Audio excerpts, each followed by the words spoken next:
My name is Riley State. In high school, I played center on the offensive line. I played at Oak Park and River Forest High School. It's the closest suburb to Chicago. Funny part about concussions is I can't really remember all of them, but I think I had 12 concussions. I was offered a full ride from NIU, ISU. Those were the two D1 schools I wanted to be, then a bunch of D3 schools were like pouring their hearts out for me. The change from football to theater wasn't one that I wanted or ever thought I would pursue in my life. When I had my last concussion, when the doctor told me you can no longer play football, I was in a period of I didn't know what to do with my life. I had no what felt like purpose. And then theater fell in my lap and came home again. Really, it was Shakespeare, which is really weird that a football player loves Shakespeare. But I dropped my science class my senior year because I was like, fuck science, I hate science, don't want to do it. So I'm gonna take Shakespeare. And I did, and then after the history part of Shakespeare was done, and it was the boring part was done, we got into plays, and we started reading them. Instead of essays, we'd act out scenes. My teacher was very cool.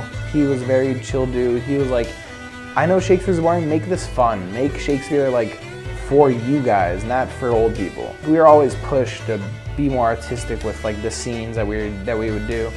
And we asked him, we were like, how do you think about this? He's like, hell yeah, that's awesome. I didn't even think about that. And that was also another moment where I was like, wow, I thought of something that my teacher didn't even think of.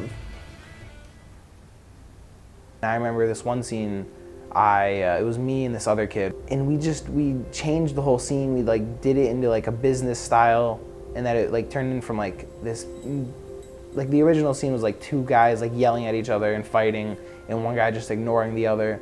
And so we changed it to, it was business day, and I was a boss, and I was just ignoring what my employee has to say, and I was just doing what I wanted to do. And there's a part in the scene when I spin around in a chair and I address him.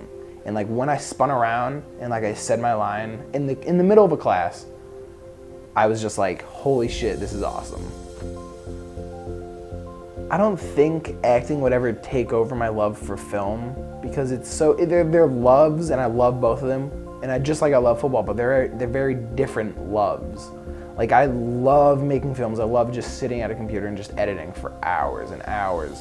And I love acting because I get to be someone else. I get to express all this energy that I have somewhere else. And I think acting, I really want to keep it a part of my life. And I think I will, because I'm still I still have all those friends that are in acting. And I still sort of in that community. Do I still love football? Yes and no. I hate football. So recently, literally last week, I went back and saw my high school's football game. It was their homecoming game, and I watched the football game, and I had this whole weird feeling when I was there, it was bad juju, sort of I don't know, it just didn't feel right. And I was and I realized 2 days later, I was because that's no longer who I am. It's there, and I have grown from it and have learned a lot from football, but I'll let it stay in the past.